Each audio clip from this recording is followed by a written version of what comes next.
안녕하세요, 시청자 여러분. 자유와 민주화 산책가자의 김성은입니다. 저희는 지난 시간에 야외 산책으로 천안 독립기념관을 방문했었는데요. 순국 선열들의 고귀한 희생과 그리고 국난 극복의 과정들을 생생하게 알아볼 수 있는 중요한 시간이었습니다. 오늘 함께 하실 패널분들 먼저 소개시켜 드릴 텐데요.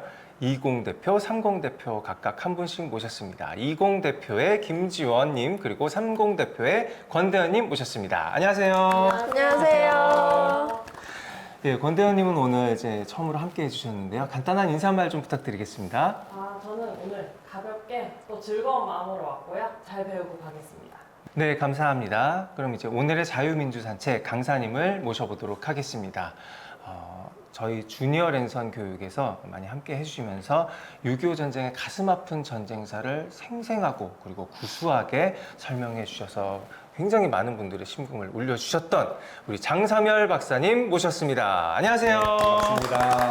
할아버지가 들려준 6.25 전쟁 이야기 작가 장삼열입니다. 아유, 환영합니다. 너무 오랜만에 뵙습니다, 박사님. 네. 아유, 근데 얼굴이 더 좋아지신 것 같아요. 그렇습니까? 예, 감사합니다. 이제는 할아버지라고 말씀드리면 안 될 것 같은 그런 느낌도 좀 듭니다. 예, 그래서 오늘 이제 말씀 주신 할아버지가 들려주는 6.25 전쟁 이야기, 오늘 제가 이렇게 좀 책을 또 가지고 나왔는데요.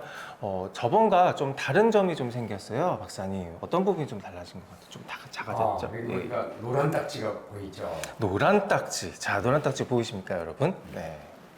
어떻게 되어 있나요?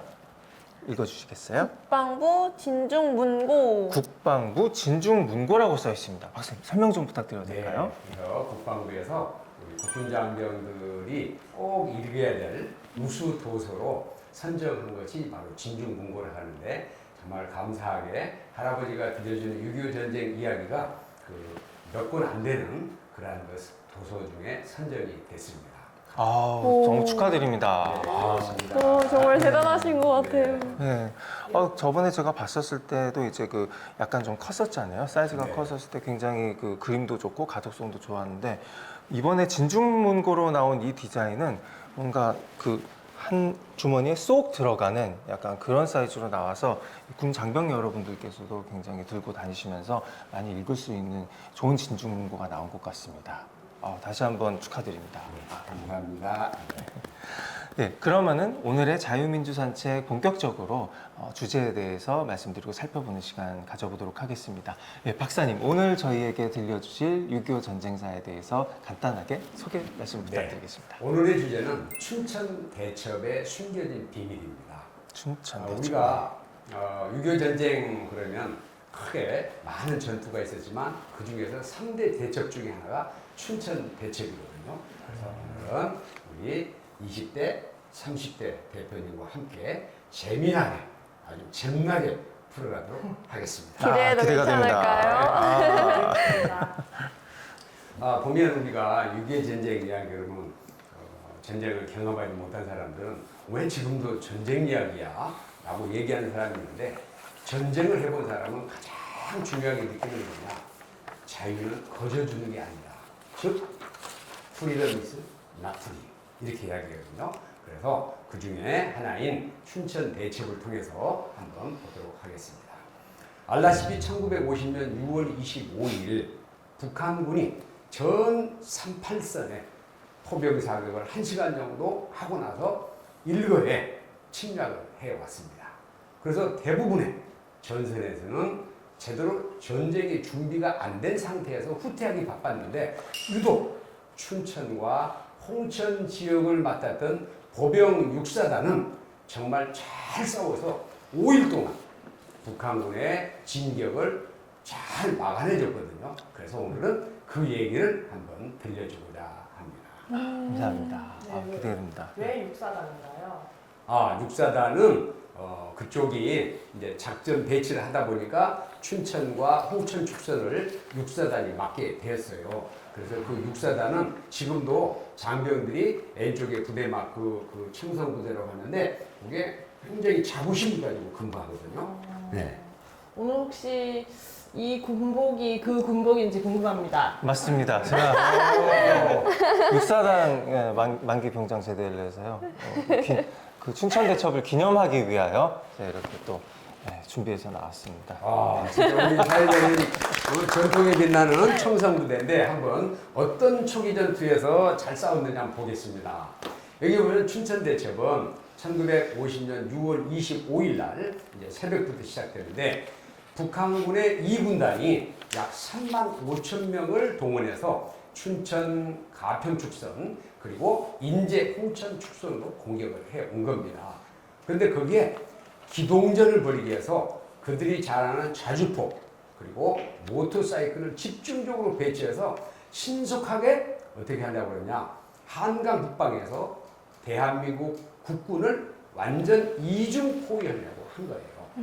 근데 우리 방금 소개한 그 육사단 장병들이 너무 잘 싸워가지고 5일 동안 거기서 방어를 하다 보니까 김일성의 최초 계획이 완전히 그냥 망가져 버린 거예요. 그런 유명한 전투인데 그럼 왜 그렇게 좋은 성과를 거뒀을까? 여기 보면 많은 이유가 있지만 육사단 김종호 장군이 엄청 전쟁 준비를 잘 해왔어요. 그래서 그걸 하나하나 이제 풀어보려고 하는데 여기 요도에서 보는 것처럼 왼쪽 중앙 부분이 춘천 가평 축선이고요. 그 다음에 오른쪽 거기가 인제에서 홍천에 이르는 그 축선인데 각각 중앙에는 7연대 그리고 우측에는 2연대가 방어를 했기 때문에 거기에서 아주 육사단이 잘 방어를 한 거예요.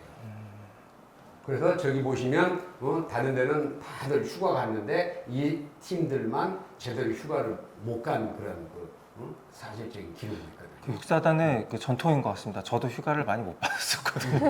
왜 육사단이 휴가를 안 가고 있었을까요? 그거 이제 설명하면 이제 좀 여러 가지 좋은 얘기가 나오는데 보세요. 사단장 김종호 대령이었거든요. 이 대령이 이렇게 지금까지 쭉 보니까 북한하고 주거니 받거니 약간의 교전도 있었고 그 다음에 또 상급부대 첩보에 하면 금방 북한이 또 공격할 수도 있겠다 해가지고 이제 늘 비상대기를 해봤거든요. 근데 그게 한 달 이상, 두 달 이상 지연되다 보니까 이제 장병들이 너무 피로도가 쌓이고 또 하필이면 그때 여러분 알다시피 6월 되면 보리도 베야 되고 또 좀 있으면 벼도 심어야 되고 이러다 보니까 농번기가 되니까 우리 장병들이 집에 가서 일손도 도와주고 그런 겸해서 이제 비상을 해제하고 집으로 보낸 거예요. 그래서 많은 장병들이 휴가도 가고 밀렸던 애출을 받고 가고 그렇게 해가지고 대부분의 전선에서는 통행되었는데 우리 김종호 사단장은 기순병의 첩보를 듣고 지금 북한군이 저 화천 북방에 많은 병력을 또 전차까지 대기시키고 척결해 있구나 이런 거. 그 다음에 또 나름대로 사단장은 자기의 첩보부대를 정찰대로 운영해서 38선 너머에 있는 북한군이 어떻게 하나라고 동태를 살피고 있었던 거예요. 그래서 이런 걸 종합했을 때 우리 사단은 전쟁 준비를 잘 해야 되겠다 해가지고 꼭 필요한 인원만 휴가를 보내고 나머지 인원은 자기 위치에서 방어를 하고 있었는데 바로 그 다음날 6월 25일 날 새벽에 북한군이 쳐들어온 거예요. 그래서 이제 육사단이 정말 방어 준비된 상태에서 싸우게 된 거죠. 좀 더 구체적으로 알아보면 실질적으로 김종호 사단장은 그때 이제 그 미군들이 철수하면서도 500명의 군사 고문단을 남겼는데 사단에 또 군단에 그 고문단을 한두 명씩 남겼거든요. 그때 이제 맥페이라는 중령이 있었는데 그분도 옆에서 좀 자문을 한 거예요. 지금 북한군의 상태가 좋지 않으니 좀 인원을 잘 통제했으면 좋겠다. 그리고 평상시부터 진지도 만들고 교통으로 만들고 뭐 이런 등등을 해가지고 전쟁 준비를 좀 했으면 좋겠다. 그래서 이런 걸 종합적으로 해서 이 김종호 사단장이 잘 준비했기 때문에 저는 지금도 김종호 사단장의 그러한 그 탁월한 리더십을 좀 칭찬하고 싶어요.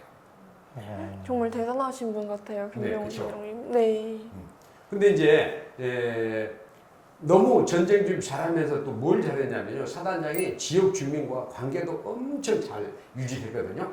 그래서 어떤 일이 있었냐. 25일 날 적이 공격하면서 이제 막 포탄이 쏟아지고 그러는데 전방에 추진되었던 탄약 포탄을 뒤로 옮겨야 되는데 몸만 가면 나중에 포탄이 없어지잖아요. 그래서 어떻게 해요? 그걸 옮겨야 되는데 일손이 부족하니까 그때 우리 춘천 시민들이 최대 애국심을 발휘했는데 저 사팔 한번 보세요. 저걸 보면 다 설명이 됩니다. 저기 보면 교복을 입은 학생이 있잖아요. 그때 춘천동구 학생이 자진해서 책가방 두고 바로 어디로 왔냐? 이 포탄 옮기는데. 아, 말로만 네. 듣고 학도병인가요? 학도병은 아니고 그 사람들은 이제 학생들이 네, 자발적으로 그냥 옷도 안 벗고 그대로 와서 해놓고 책가방보다 더 네, 중요한 그다음에 것. 주민들이 집에 있는 미약가 끌고 오고 지게 가져와서 지금 하고 있죠. 그다음에 저 뒤에 보면 어떤 아주머니 같기도 하고 이에 뭐 이고 있죠. 있습니다. 네, 그게 뭐 같아요? 짐이 아닐까요? 먹을 거는 같은데 보니까 식량. 그때는 주먹밥이라고 했어요. 아. 근데 거기에 뭐가 있었냐면 탄약고 바로 옆에 잠삭 공장이라고 잠사 그러면 이제 우리 젊은 MZ 세대 잘 모를지 모르지만 옛날에 뽕나무에서 누에꼬치가 이제 그 누에꼬치를 만들면 어떻게 돼요? 그걸 가지고 실로 만드는 공장이 잠사 공장이에요. 아. 바로 탄약고 옆에 잠사 공장이 있으니까 거기에 일하던 우리 여공들, 우리 누나들이죠. 할머니들이고 그분이 우리 장병들을 위해서 주먹밥을 만들어서 저기 머리에 이고 먹으라고 갖다 준 거예요. 그러니까 사기가 오른 우리 이 군인 아저씨, 그 다음에 뭐 고등학생, 시민들 할 것 없이 혼연일체가 돼요. 절정으로. 그래서 춘천 시민들 저는 지금 보면 아주 존경스러워요. 네. 그 다음에 이제 제가 또 좀 소개하고 싶은 거는 춘천 축선을 맡았던 7년대 임부택 중령이 너무도 전투 준비를 잘했어요. 아무래도 전쟁이 일어날 것 같다 했는데 다른 사람들은 말로만 준비되는데 여기 7년대장 임부택 중령은 정말 개인호를 파고 그 다음에 6개호를 만들고 등등 해가지고 중대별로 2~3개씩 진지를 만들고요. 꽁크리트 그 6개호까지도 만든 그러한 어떤 많은 공을 들였고 이분이 또 제가 그 연구를 해보니까 옛날에 공비 투고 작전에도 참전했던 아주 역대명사. 그 다음에 2차 세계대전 당시 일본군 하사관으로 가가지고 실전 경험이 있는 그런 분이라서 벌써 이 감각이 축이 다른 거예요. 그래서 이렇게 준비를 잘했다. 이렇게 봅니다. 자, 그러면 전투 경과를 보면 북한군 이제 2사단이 25일 날 04시부터 이제 공격 준비 사격하고 바로 이제 전 38선에 이제 공격을 해왔는데 아주 2시간 만에 가장 전방에 있는 모진교를 아주 쉽게 건너왔어요. 그러다 보니까 우리 6사단 7년대는 춘천에서 방어하고 있었잖아요. 그래서 일단은 모진교 포기하고 방어된 준비진에서 쫙 하면서 아까 말씀드린 대로 교전하다 보니까 뭐가 문제가 생겼냐. 탄약으로 옮기는데 아까 얘기한 것처럼 김은환 소위라고 그 16포병대대의 그러한 그 군수장교가 주민들 동원하고 학생들 불러들이고 해가지고 이렇게 5,000발의 탄약을 옮겨서 실질적으로 나중에 개전 초기에 전혀 포탄이 부족하지 않도록 잘 옮겨요. 보급이 정말 잘 됐네요. 그렇죠. 잘 옮겨준 거예요. 그리고 여기서 이제 저는 원래 포병 출신인데 자부심을 가진 게 16포병대대가 초전 3일 동안 너무 잘했어요. 그때 이제 대대장이 누구냐면 김성 소령이라고 하는데 그분이 아주 훈련을 야무지게 시켜가지고 전 포병대대 간부들은 아무나 포수를 훈련시켜서 포를 쏠 수가 있었어요. 오, 심지어는 군의관까지도. 군의관은 뭐 하는 사람이에요? 치료하는 사람. 예, 다치면 치료하는 사람인데 군의관도 방아쇠권 땡길 정도로 훈련을 잘 시켰어요. 그 정도고 실제로는 이제 여기 지도 보면은 어떻게 돼요? 옥산포 일대에 개활지로 쫙 적용하니까 거기에 미리 계획된 표적에다가 집중 사격을 해가지고 많은 대대 병력을 25일 날 한번 1차적으로 타격을 했고 그 다음날 또 26일 날에는 거기를 우회해가지고 왼쪽 강쪽에 보면 뭐가 보여요? 가래목이라고 보이죠? 그 춘천 사람들은 가래목이라고 부르더라고요. 거기에 살상제대로 운용해가지고 거기에서 완전히 일망타진해서 일개 연대가 그쪽에서 아주 심각한 타격을 입어서 실제 소련 그 당시 군사 고문단장이 쓴 그런 6.25 전쟁 보고서에 보면 춘천 지역에서 적의 활약 때문에 많은 피해를 입었다라고 기록할 정도로 아주 대승을 아, 이런 것들이 집대성돼서 춘천에서 3일 동안 잘 이렇게 방어된 거죠.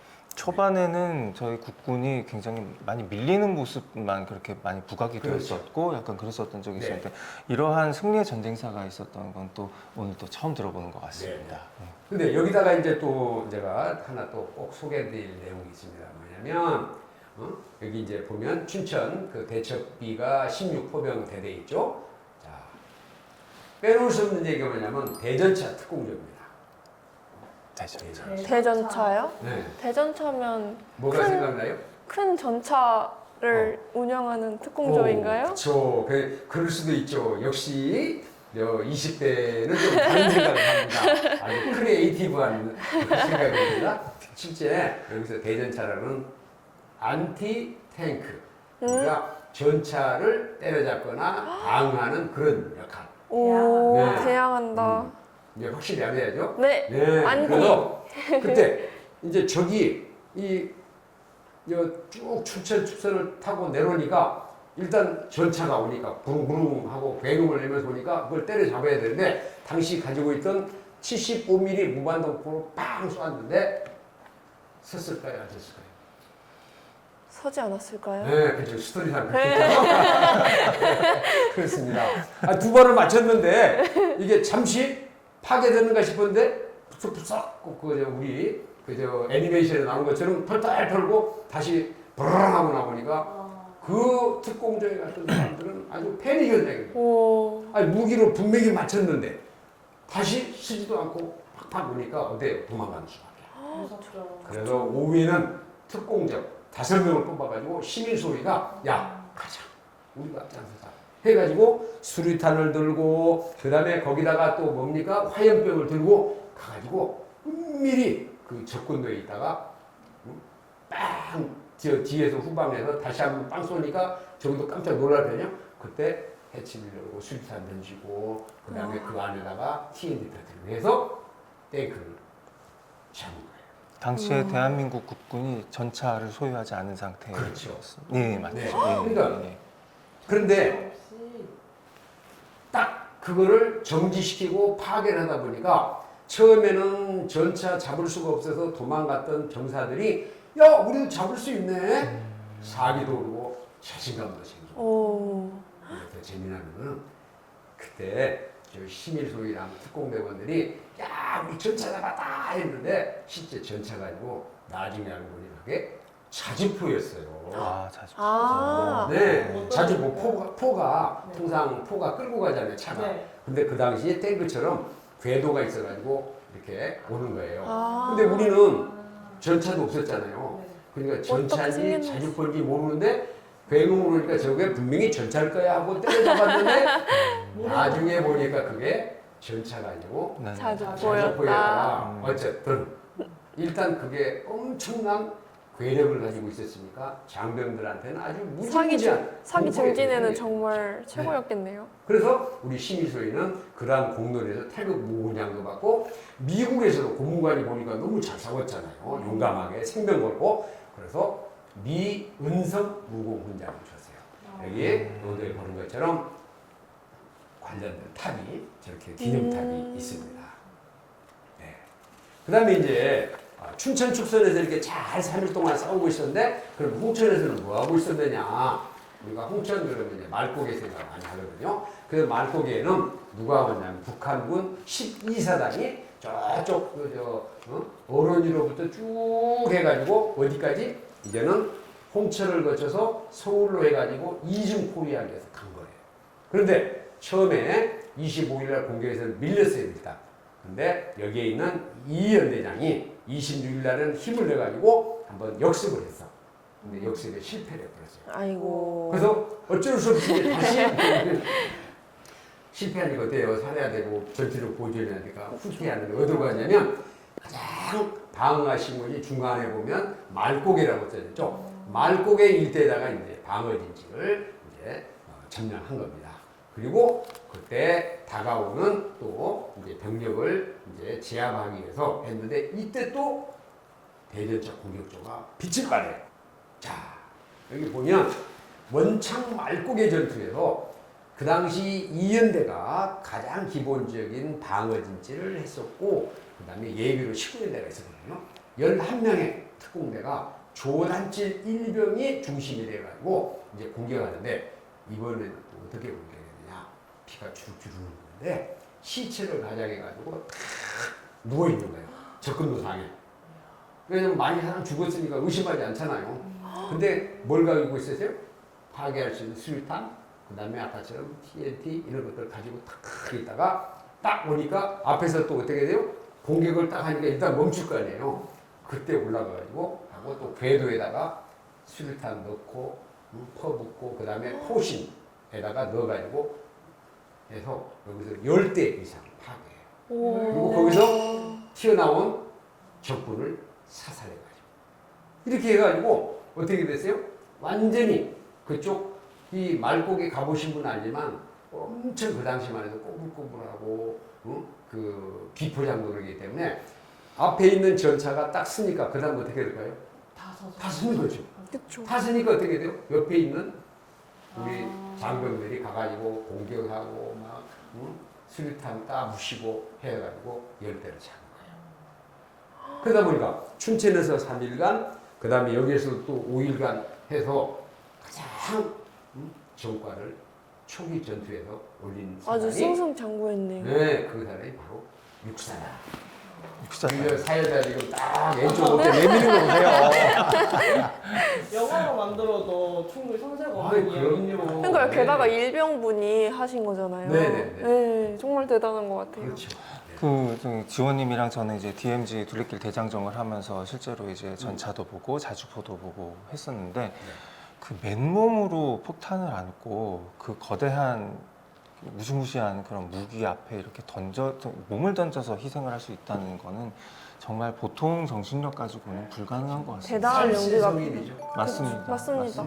내가 죽어서 내 가족, 내 네. 부모, 내 후손들을 살리겠다. 전 작은 용기로는 그렇죠. 되지 않을 것 70년 같아요. 전에는 그런 용기가 있었고, 그 다음에 자유를 지키기 위해서 네. 많은 희생해도 된다는 그런 희생정신이 팽배해 있었어요. 근데 우리 20대, 30대, MZ세대인데 지금 똑같은 생각인지.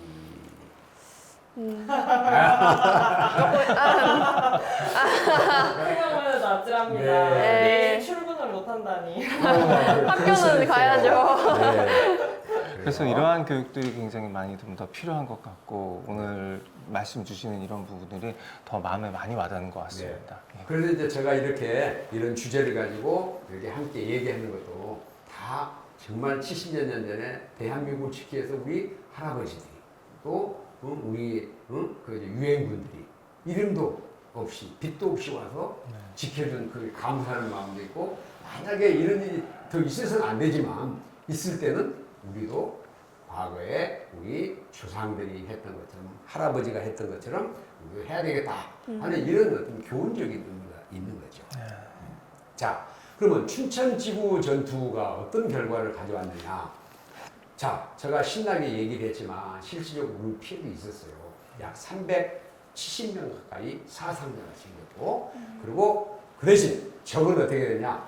약 7,000명 가까이 사살되고 120명의 포로도 생기고 이렇게 해가지고 또 자주포도 25대를 파괴하는 아주 대승을 가져와서 우리 대한민국의 개전 초의 최대 대책인데 그래서 우리 지금도 춘천시에서는 뭘 하냐 매년마다 여기 빰뿌리에서 하나 하고 있는데 전승행사 전승행사를 매년 6월에 합니다. 네. 그래서 많은 분들 초청해서 우리가 70년 전에 이렇게 우리 할아버지들 잘 싸웠다. 얼마나 자부심 있어요. 네. 그리고 북한군 입장에서 보면 정말 작전 계획에 엄청난 차질을 가져왔어요. 처음에 계획이 어땠습니까? 최초 계획에, 폭풍 계획에는 서울을 3일 만에 점령하고 계속 남진을 해가지고 5일 만에 어떻게 하겠다고요?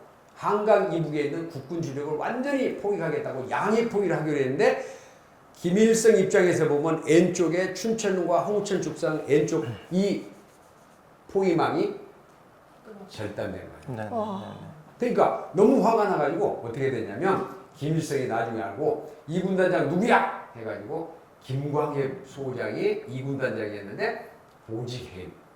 군대 말로 하면 모가지를 친 거예요. 네, 네, 네. 그리고 거기 있던 2사단, 12사단 사단장까지도 보직해임을 다 시켰다. 네, 네, 네. 아이고. 그리고 더 중요한 거는 김일성이 나중에 6.25 전쟁 평가할 때마다 두고두고 내가 대전초 춘천전투에서 3일 동안만 제대로 지체하지 않고 갔더라면 하는 얘기를 수시로 했다고요. 네, 네, 네. 그만큼 우리 춘천전투가 우리에게 주는 의미는 대단하다. 그렇게 막아준 통에 유엔에서는 유엔군이 안보리를 열어서 우리 춘천을 안보리를 해서 대한민국을 파병을 하고 도와준 거죠. 북한의 입장에서는 전쟁을 빨리 개전을 하고 빨리 끝내는 것이 굉장히 중요했었을 것 같아요. 예, 네. 장기전으로 그렇죠. 가지 않고 빨리 부산까지 점령을 해서 네. 적화 통일을 이루려고 하는. 근데 그런 부분에 대해서 정말 결정적인 우리 국군 여러분께서 막아내셨다는 것을. 그렇죠. 저기 지금 요도에서 보신 것처럼 38도선 해가지고 지금 진격 속도가 최초 계획은 어떻게 됐어요? 부산까지. 여기 보면 목포, 여수, 부산까지 한 달 만에 전쟁을 끝내겠다고 그랬어요. 어. 그런데 그럼에도 불구하고 7월 5일 날 되면 충주 전망까지 왔죠. 22일 날 되면 이제는 대전이 함락되고 밑으로 그리고 8월 초에 낙동강 방어선이 형성이 됩니다. 아, 그런데 이처럼 시간을 공간을 내주면서 시간을 획득할 수 있는 아주 기본적으로 기본 임무 수행을 잘한 부대가 오늘 말씀드렸던 육사. 춘천의 제6사단이었다. 네, 역사단. 네. 깨알같이 어필 한번 해주고. 네, 장상열 박사님께서 이제 춘천 대첩에 대해서 좋은 말씀을 주셨는데요. 이 초기 전쟁사에 있어서 가장 중요한 것이 이제 지연 작전이라고 볼 수가 있는데요. 그러면은 다음으로 저희가 들어볼 수 있는 전쟁사에 대해서 잠깐 소개시켜 주실 수 있으실까요? 네. 6.25 전쟁 얘기하면은 낙동강까지는 계속 밀리는 전투였거든요. 맞습니다. 그런데 메가더 유엔군 사령관은 계속 밀릴 수 없잖아요. 네네네. 그래서 어떻게 하면 공세 이전에서 작전의 주도권을 잡을까 해서 구상에서 나온 게 상륙작전입니다. 아, 여기서 나오네요. 네, 상륙작전. 아, 상륙작전 하면은 떠오르는 게 좀 있을 것 같은데요. 그렇죠? 예, 예, 예. 예. 그런데 어디 상륙작전이냐? 여러분들이 잘 알다시피 인천 상륙작전에 대해서 한번 그런 얘기를 할까 그렇습니다. 인천 상륙작전 그러면 많은 분들이 큰 틀은 알아요. 메가도 거기까지는 아는데 어떻게 해서 그 어려운 상륙작전을 성공시켰을까? 그리고 성공 그 이면에는 어떤 분들의 희생과 어떤 분들의 노력이 있었을까? 오늘은 그 중심으로 한번 이 얘기를 풀어볼까 합니다. 자, 아까 춘천 대첩을 얘기를 했는데 그게 이제 1950년 6월 25일부터 28일 그리고 30일까지 있었거든요. 그리고 쭉쭉쭉 밀려가지고 어디까지 왔느냐? 이제 낙동강까지 왔는데 다행히 낙동강 방어선에서는 워커 장군이라는 맹장이 있어가지고 뭘 선언했느냐? 이제는 스탠드 or die, 즉 죽음으로 싸우라. 이게 이제 낙동강에서 버텨주니까 이제는 어떻게 해야 돼요? 공세 이전을 해야 될 거 아니에요. 그때 메가더 원수가 이제 새로운 기발한 아이디어를 제시를 하게 되는데 알아보도록 하겠습니다. 그게 바로 인천 상륙작전. 인천 상륙작전. 여기 보시면 인천 상륙작전은 50년 9월 15일 날 실시하게 되는데 10군단이 모체부대가 되고 거기에 한국군 15 독립연대 그리고 해병 1개 연대가 함께 참전을 하게 됩니다. 그리고 작전명은 크로마이트 작전 해가지고 암호명으로 붙였는데 문제는 미국의 합참이나 군부가 야 상륙작전 좋아 그런데 인천만은 안 되라고 아주 계속 반대를 하게 된 거예요. 그래서 이거를 어떻게 극복하고 돌파해서 성공까지 이르는지 오늘 하나하나 우리 MZ세대 여러분과 함께 풀어볼까요? 기대가 되죠? 네, 정말 궁금합니다. 보겠습니다. 보겠습니다. 자, 이 사진이 중앙에 있는 분 누구예요? 메가더 장군 네, 아니십니까? 메가더 장군이 인천 상륙작전을 5,000분의 1의 확률을 뚫고 보란듯이 승전보를 보고받자마자 아주 활짝 웃으면서 주요 참모들하고 아주 그냥 너무 다 기분이 돼서. 좋아하고 있어요. 우리 저도 군생활 30년 이상 했는데 작전하고 나서 성공하면요 저보다도 더 기가 그냥 쫙 아니요 입이 귀까지 걸리는 게 있어요. 그건 해보지 않는 사람은 몰라요. 아, 네. 아쉽네요. 그러게요. 하나하나 풀어볼까요? 자, 그러면 왜 메가더는 이 상륙작전을 구상을 했을까? 지금 6월 25일 날 전쟁이 나서 한 달 만에 낙동강으로 밀려서 이제 자칫 잘못하면 대한민국 자체가 없어질 위기의 순간에 이제 메가더의 장군의 머릿속에는 상륙작전이 계속 멈든 거예요.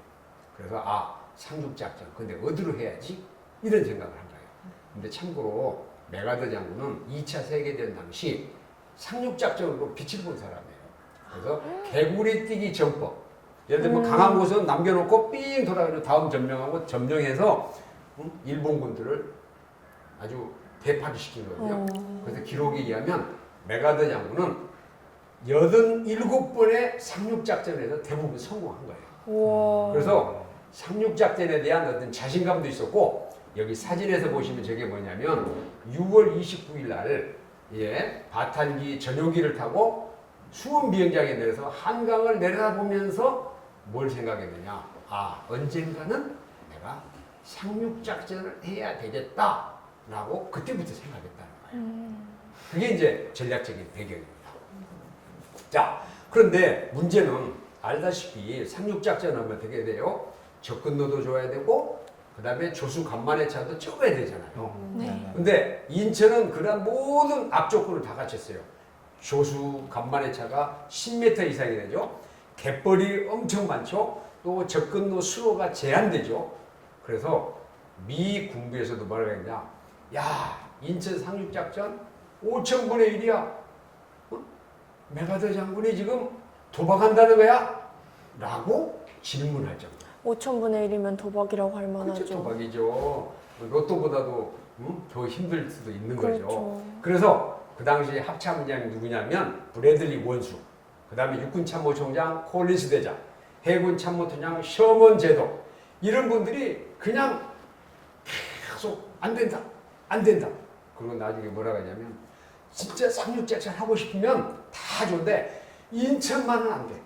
그러게요. 정말 인천 말고 군산이나 네. 아니면 장사리 이쪽도 제가 뭐 여러 역사 이제- 시간에 들어본 기억이 나거든요. 그렇죠. 예. 공부 많이 하셨어요. 열심히 조금 하고 왔습니다. 진짜 특별한 MZ 세대입니다. 감사합니다. 그러면 한번 어떻게 극복했는지 한번 보겠습니다. 자, 이 사파가 다 얘기하고 있어요. 지금 미 합참 의장부터 해가지고 계속 인천 상륙작전을 방해하니까, 반대하니까 이 메가더 원수가 도쿄로 불렀어요. 그래 다 오시라. 내가 이 상륙작전을 어떻게 할 것인지 구체적으로 설명하겠다. 근데 그 날짜가 언제냐면 8월 23일 날.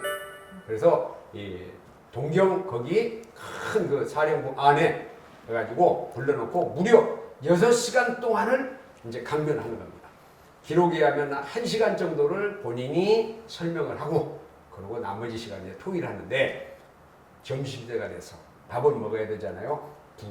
부관 빨리 와봐 해가지고 인원수 맞춰서 우리만은 워킹 런치라 그러는데 햄버거 시켜놓고 하는데 저 그림 보는 것처럼 인천이 왜 되냐 이제 됐는데 그때 놀랍게도 육군참모총장 콜린스 대장도 왔죠. 그 다음에 해군참모총장 셔먼 제독도 거기에 직접 자리에 참가해가지고 그 얘기를 듣고 토론을 했어요.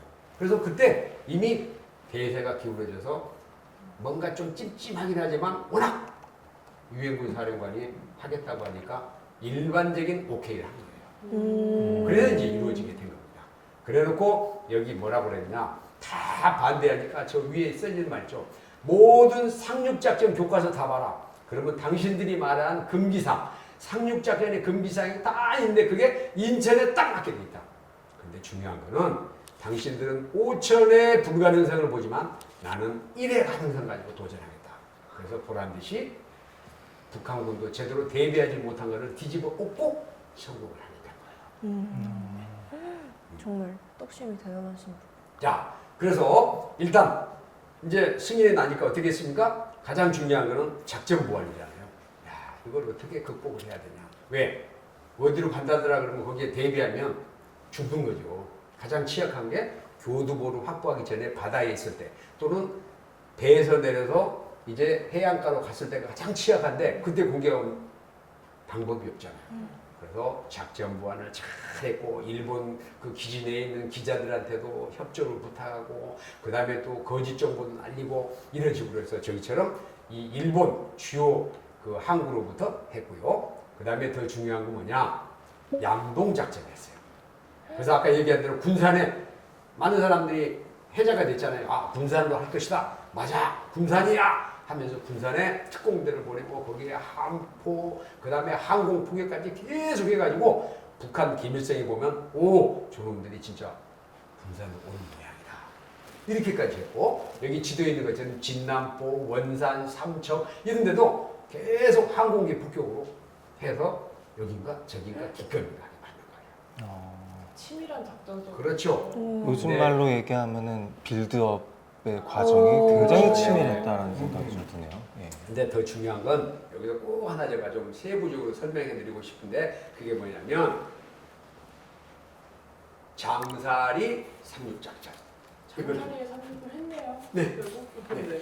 왜냐면 아까 인천으로 주력이 가는데 어떻게 하면 북한군을 완전히 주의를 분산시키고 그 다음에 인천이 아닌 것처럼 뭔가 기만을 해야 되잖아요. 그래서 군산에도 일부 특공대 가지만 더 중요한 거는 동쪽에 있는 영덕 그 해안 쪽에 장사리라고 하는 그곳으로 이제 배를 한 척 했는데 그 배가 여기 있는 것처럼 무슨 배냐 문산호에다가 이렇게 약 700명의 학도병을 태우고 그쪽으로 이제 식격을 이제 하게 된 겁니다.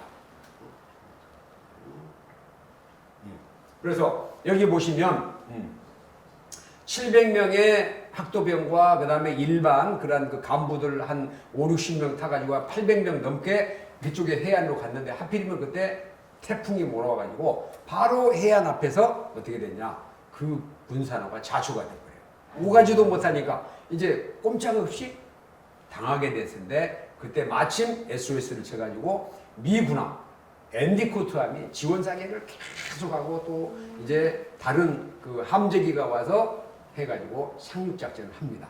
그러다 보니까 일부 피해는 있었지만 상륙을 하고 4일 동안 7번 북도를 완전히 차단시켜가지고 이제 성공을 하게 되거든요. 그러니까 그쪽으로 오다 보니까 북한군도 대혼란이 오고 와 군산간주를 할 때 이쪽으로 노는 모양이다. 그러다 보니까 인천에 좀 소홀하게. 예, 수월하게 되고 거기에 기동 예비를 보내려고 해도 긴가민가 하니까 여기야 저기야 여기도 왔습니다. 군산에도 왔습니다. 영덕에도 왔습니다. 병력을 잡아둘 수 있었는데. 그렇죠. 장사 같은 경우는 실제로 상륙에 성공을 했었다는 부분이 오히려 그 혼란을 가중시킬 수 있는 호재로 작용한 것 같기도 한데요. 네, 예. 이제 성공을 했지만 네. 이제 좌초가 돼서 네네. 피해가 좀 있어서 안타까운 거고. 안타깝습니다. 근데 이게 옛날에는 피해도 많았고 그리고 이제 또 기밀 그 문서로 보다 보니까 아무도 몰랐어요. 근데 97년에 하다 보니까 선체가 발견이 된 거예요. 여기 지금 보신 것처럼 동그라미로 해놓은 그 영덕 앞에 희미하게 보이는 게 바로 문산호가 가라앉는 겁니다. 그래서 그 선체를 인양을 하고 거기서 유골을 찾아내가지고 야 이래서는 안 되겠다. 이분들을 그 희생을 기려야 되겠다 해서 이제는 장사 상륙작전 전승기념관을 만들기 시작해서 2020년에 개관을 했고 그 사이에 영화 보셨는지 모르겠지만 장사리 잊혀진 영웅들 영화가 나와가지고 네. 사람들의 마음을 정말 뭉클하게 했어요. 네. 저도 이번 기회에 찾아봐야겠어요. 네, 한번 봐야겠네요. 네, 넷플릭스 통해서라도 가만 있을게요. 네. 그래서 저기 보면 오른쪽에 그 그대로 저 앞에 있는 그 문산호가 있는데 거기에서 지금 앞에 해안에 그 당시 어떻게 공격하면서 장총 가지고 접근해 왔는지를 그대로 지금 보여주고 있죠. 자, 이게 기념관으로 만든 그 N쪽에 그 모형입니다. 그대로 따가지고 거기에 이대한 영웅들이라고 써져 있죠. 네. 그 다음에 또 오른쪽에는 실제 해안 쪽으로 목숨 걸고 지금 진격하는 걸 그대로 지금 재현을 하고 있는 겁니다. 자, 저는 오늘 여기서 우리 20대, 30대 대표님 모셨으니까 언성 히어로라는 얘기를 좀 하고 싶어요. 언성 히어로 뭐 같아요? 언성 히어로. 전혀 감이 잡히지 않습니다. 아, 그래요? 히어로? 히어로는 영웅, 히- 언성은 뭐냐면 칭송받아야 되는데 자격은 있는데 칭송받지 못하고 인정받지 못하고 알려지지 않는 그러한 영웅들 알려지지 몇 분을 않은. 소개하려고 그래요. 너무 궁금합니다. 그죠? 기대가 되시죠? 네. 자, 그러면 거기에 몇 분이 쫙 있는데 그 중에 여기 보면 설명 하나는 하겠지만 한국군 참전부대 독립 17년대가 있거든요. 미 7사단에 배속됐는데 거기에 녹색 글씨로 뭐라고 써져 있어요? 백인엽 대령님. 네, 백인엽 대령 아세요 혹시? 백선엽 장군은 아는데 네. 백인엽 대령은 잘 못 들어요. 아, 백선엽 장군의 친동생이 백인엽. 오. 네. 근데 그분 역시 이 아주 군인 집안이에요. 그래서 백선엽 장군은 뭐 너무 잘하니까 이제 지난번에도 말씀드렸고 오늘 백인엽 장군을 대령을 약간 소개하고 싶으면은 메가더 원수가 한국 그래도 대표적인 어떤 부대를 선정해서 같이 연합작전을 해야 되는데 누구를 할까 그러니까 선정된 게 독립군 17년대예요. 왜 17년대를? 독립 17년대.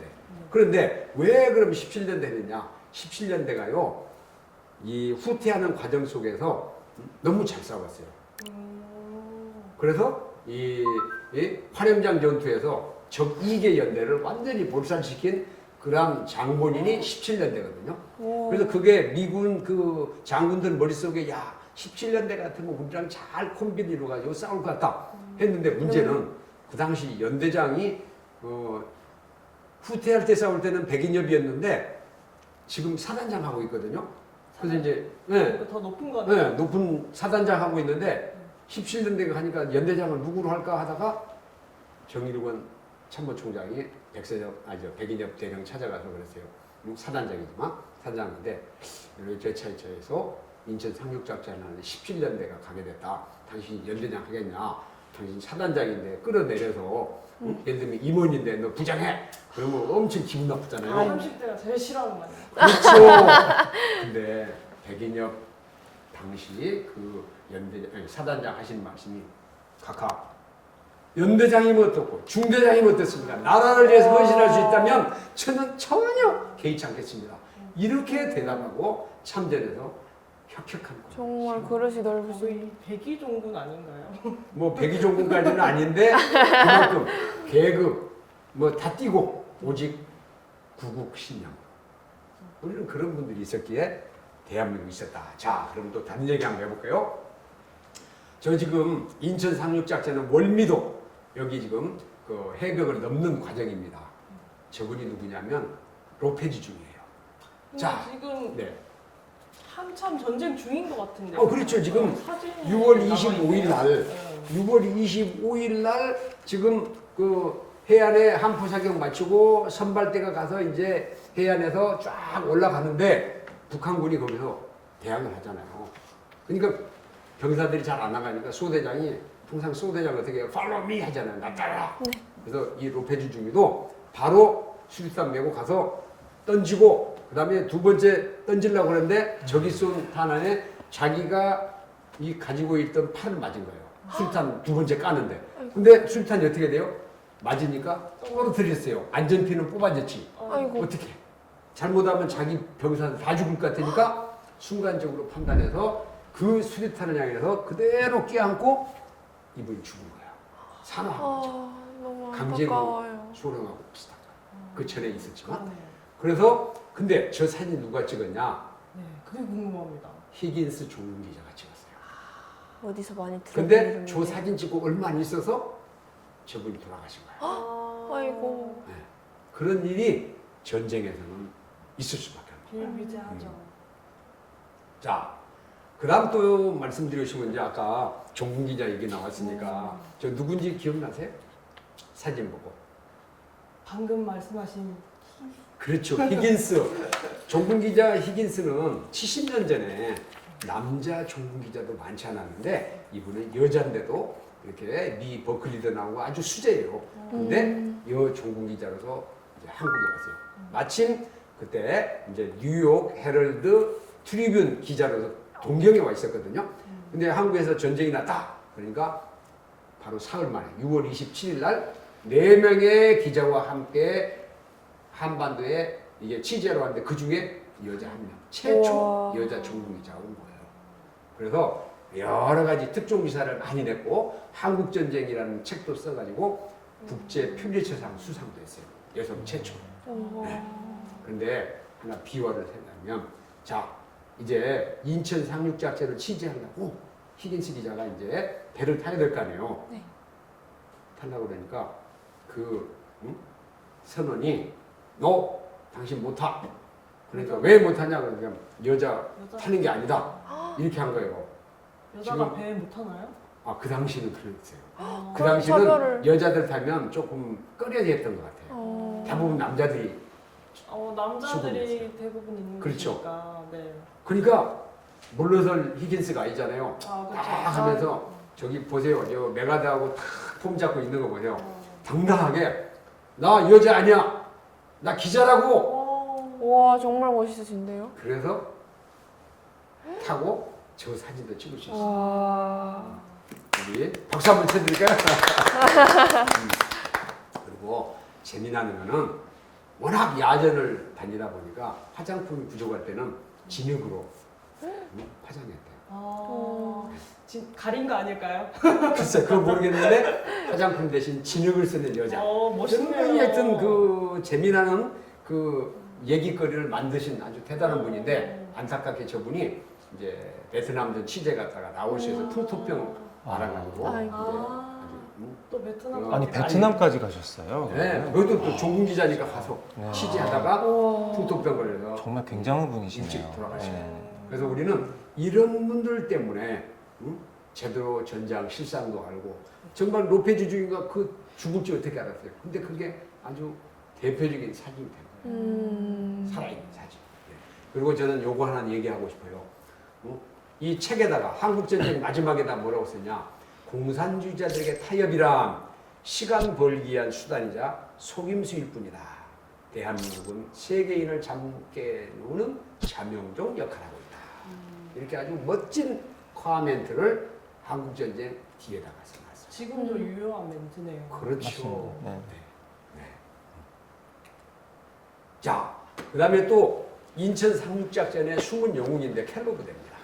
뭐냐면, 자, 메가더가 5,000분의 1의 확률을 뚫고 성공을 해야 되겠는데 중요한 게 뭐예요? 첩보가 필요하잖아요. 어디에 어떤 방어진 지치고 그 다음에 얼마나 병력들이 북한군이 대기하고 있고 그 다음에 간만에 차는 어떻게 되고 언제 뭐 이런 것들 다 해야 되는데 그게 다 항공 사진으로만 안 되잖아요. 그렇죠. 그래서 특수임무부대 보냈는데 그게 켈로그예요. 오. 그래서 그 대장이 누구였냐면 최기봉. 이분이 어떤 임무를 받았냐? 이제 상륙작전을 일주일 앞두고 특수임무부대 야 너네 가서 이제 8mm의 등대를 불을 밝혀라. 그러면 우리는 어느 정도 여건이 조성된 줄 알고 함포 사격하고 함대를 이동하고 해서 작전을 개시하겠다. 요즘 말하면 Q사인을 하겠다는 거예요. 선봉장으로. 네. 그래서 이제 갔어요. 그래서 영흥도하고 월미도 일대에 가가지고 작전을 하고 있는데 그날 이제 어떤 임무를 받았냐. 마지막 그 전날 가가지고 새벽 00시 30분까지 8mm의 등대를 밝혀라. 그래 이 임무를 받아서 그 특수임무부대가 몰래 잠입을 해서 이 8m 등대까지 갔는데 불이 안 켜진 거야. 아이고. 그래서 어떻게 계속 이제 막 후레쉬 들고 막 찾았는데 한 2시간 찾다가 겨우 찾아낸 게 나사 이런 거 하나 찾았어요. 그 나사를 해보니까 불이 딱 들어가. 우와! 그래서 그 시간이 좀 늦어가지고 원래 시간보다 한 2시간 정도 늦었는데 1시 50분에 등대를 밝히고 혹시 메가더 장군이 등대가 불이 약해서 못 볼까 해서 섬조기까지 크거 그런 거야. 메가더가 아까 함상에 보셨잖아요. 탁 쌍안경으로 보는데 펄럭펄럭하고 불빛이 되니까 됐다 해가지고 그때 렛츠고 해서 가게 된 거예요. 오. 대단하죠? 역사적인 순간이네요. 네. 근데 이제 조 얘기가 이제 한 가지 약간 좀 뭐냐면 클라크 데이가 수기로 남긴 거하고 약간의 상이한 거 있지만 요것도 제가 최규봉 대장 돌아가신 전에 제가 궁편서 있으면서 몇 번 인터뷰도 한 적이 있거든요. 오. 자기가 그 미성족이 가졌던 얘기 또 메가더 기념관 메가더 원사한테 그 받았던 어떤 그 기념패 같은 걸 직접 보여주더라고요. 오. 근데 아쉽게 제가 사진 같은 거 찍어놓고 다 했어야 되는데 그때는 이런 감이 없어가지고 못했는데 감명만 받으셨고요. 네, 감명만 받고 존경합니다라고 했는데 여러분 혹시 나중에 그런 기회 있으면은 히긴스 기자처럼 남겨라! 남겨라. 남겨라! 남는 건 사진뿐. 네, 그렇습니다. 다음 또 다른 이제 그 평가를 보면 자 인천 상륙작전은 우리가 보면 여러 가지 평가를 할 수 있어요. 전략적 기습을 통해서 이제 5,000분의 1의 확률을 뚫었죠. 그래서 작전 보안도 잘했고 김항과 양동 작전 아까 얘기한 대로 군산 그다음에 또 뭐가 있어요? 이 장사 상륙 작전 이런 것들을 아주 기가 막히게 아주 오케스트라처럼 잘 엮어서 성공한 거거든요. 그리고 그 미 군부의 합참 의장부터 육군 참모총장, 해군 참모총장, 뭐 기라성 같은 그런 분들이 반대했음에도 불구하고 이를 뚫고 나갈 수 있는 것, 또 이러한 것을 판단할 수 있는 군사적 해야 이게 돋보이는 거죠. 그래서 이러한 것들 속에서 하다 보니까 어려움이 있었지만 병력 7만 5천 명, 그리고 군함이 261척. 재미난 거는 우리 한국군도 15척이 참가한 거예요. 오. 네? 그리고 거기에 카투사도 있었고 아, 아까 얘기했던 17년대도 있었고 그 다음에 또 어느 부대가 있었을 것 같아요? 얘기 안 했지만 해병대 해병대. 네, 귀신 잡는 해병대 네. 그분들도 가입했어요. 그리고 거기에 방금 얘기했던 켈로 부대라든가 특수첩보 임무부대 이런 분들이 다 이렇게 정말 보이지 하나로 않는 곳에서. 뭉쳐서 성공하는 거예요. 네. 음. 그리고 평가를 많은 사람들이 어떻게 했냐. 인천 상륙작전을 통해서 10만 명의 생명을 구했다. 만약에 저쪽 낙동강 방에서는부터 공세 이전해가지고 대구를 거치고 다시 또 대전을 거치고 하다 보면 어떻게 돼요? 맞아요. 피해가 커지죠. 피해 엄청 크죠. 시간도 많이 걸리고. 네, 네, 네. 그래서 그런 것들을 우리는 다 극복하고 유엔군 10만 명의 생명을 구했다. 이게 일반적인 편인 거예요. 네. 그래서 이게 공세 이전해 가지고 연결 작전이 어떻게 되냐면 연 하루 만에 9월 26일 날 낙동강에서 올라오던 우리 유엔군하고 그 다음에 인천에서 상륙했던 그러한 10분단하고 만나는 연결 작전이 9월 26일 날 있었고 사흘 뒤에는 어떻게 됩니까? 바로 이제 서울 점령해서 중앙청에 태극기를 꽂고 와. 네, 그리고 네, 환도식을 거행하는 이런 아주 멋진. 그리고 테러가 잘렸다 보니까 북한 공산군들 어디 도망갔을까요? 정상적인 도로 못 가고 태백산맥으로 훑어져서 빨치산 빨치산이 되버렸네요. 그 빨치산. 걸음만 나살려라고 도망간 거예요. 음. 그래서 10만 명을 구했다는 거예요. 네. 근데 한 가지 오점은 뭐냐? 인천 상륙작전을 정말 도박이라고 하는 그 인천 상륙작전을 성공시키다 보니까 나중에 원산 상륙작전을 할 때 많은 사람들이 이거 안 되는데 하는데도 고집을 해가지고 원산 상륙작전 했는데 그것이 패착이 됐고 또 하나 한참 이제 383 돌파해가지고 평양 가고 이제 여기 압록강까지 갔는데 그때 누가 끼어들었죠? 중공군. 중공군이 10월 초부터 계속 첩보로 야 중공군 온다더라. 왜냐면 이제 38선 돌파하고 그다음에 이제 우리 평양까지 간다 그러니까 중공군이 보인다는 첩보 그다음에 포로도 잡아가지고 이랬다 했는데도 이 메가더우스는 에이 와봐야 걔들 몇만 안 오겠지. 아직껏 이 패착 때문에 나중에 우리가 일사후퇴까지 겪는 안타까움이 있습니다. 아유.